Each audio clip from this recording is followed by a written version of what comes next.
ഇത് കഴിഞ്ഞിട്ട് മരണാനന്തര കാര്യം പറയാം. ഇത് രണ്ടും കൂടെ നിങ്ങൾ ചേർത്ത് എന്താ പറയുക മനസ്സിലാക്കാൻ ശ്രമിക്കരുത്. സൂര്യോദയം കാണുന്ന സമയത്ത് സൂര്യൻ ഉദിക്കുന്നു എന്ന് തന്നെ കാണുക. ആ സമയത്ത് സൂര്യൻ ഉദിക്കുന്നില്ലല്ലോ എന്ന് ചിന്തിക്കരുത്. സൂര്യൻ അസ്തമിക്കുന്ന ആ അസ്തമയ സൂര്യന്റെ സൗന്ദര്യം ആസ്വദിക്കുക. അപ്പൊ സൂര്യൻ അസ്തമിക്കുന്നില്ല, ഇത് യാഥാർത്ഥ്യമാണ് എന്ന് ചിന്തിക്കാതിരിക്കുക. മനസ്സിലാവും? സൂര്യൻ ഉദിക്കുന്നില്ല അസ്തമിക്കുന്നില്ല എന്നുള്ളത് ബുദ്ധിക്കുള്ളിൽ കയറ്റി വെക്കേണ്ടുന്നതാണ്. പക്ഷെ വ്യവഹാരത്തിൽ സൂര്യോദയവും സൂര്യാസ്തമയവും ആസ്വദിക്കേണ്ടതാണ്. മനസ്സിലാവും? ഇതുപോലെയാണ് വേദാന്ത ചിന്തകളെ നമ്മൾ മനസ്സിലാക്കി വെക്കേണ്ടത്. ശരി.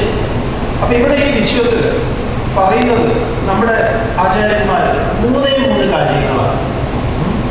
അതിനെ അവർ പറയുന്നത് ഒന്നാമത്തേതിന് വാചാരംഭണം എന്ന് പറയും. വാചാരം. രണ്ടാമത്തേത് വികാരം. മൂന്നാമത്തേത് നാമധേയം.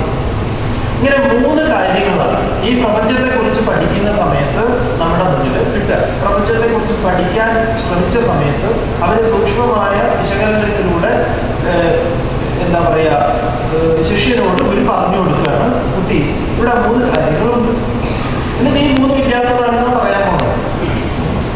അപ്പൊ വാചാരംഭണം, വികാരം, നാമധേയം. ഇപ്പൊ നമ്മൾ ഇരിക്കുന്ന ഈ ഹോള് എന്താ ഇതിന്റെ പേര്? കാർത്യായനി കൾച്ചറൽ സെന്റർ അല്ലേ? Cultural complex. അപ്പൊ ഇങ്ങനെ ഒരു കാർത്യായനി കൾച്ചറൽ കോംപ്ലക്സ് ഇവിടെ സ്വാമി ഇവിടെ ആദ്യമതി നടക്കുമ്പോൾ ഇവിടെ ഇല്ലായിരുന്നു. നിങ്ങൾക്കറിയാം, ഒരു 5 വർഷം മുൻപ് ഇല്ല ഉണ്ടോ? ഇല്ല. 5 വർഷം മുമ്പ് ഇവിടെ ഒരു സ്ഥലമുണ്ട്. ഈ സ്ഥലം പണ്ട് അമ്പലത്തിന് കിട്ടിയതാണോ അങ്ങനെയൊക്കെയാണ്. എന്തായാലും അതിന്റെ കൂടുതൽ കാര്യങ്ങൾ നമുക്കറിയാം.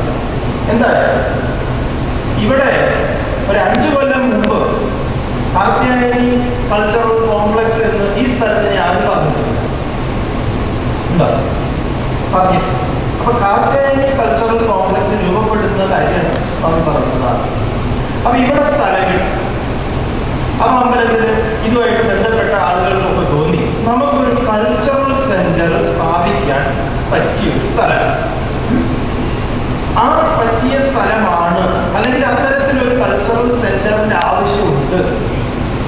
അതെന്താണെന്ന് അറിയോ? അതിനെയാണ് എന്താണ് സങ്കല്പം എന്ന് പറയുന്നത്. സങ്കല്പം ഇവിടെ സൃഷ്ടിയിൽ ആദ്യം രൂപപ്പെടുന്നത് അതാണ് സങ്കല്പം. ആ സങ്കല്പത്തെ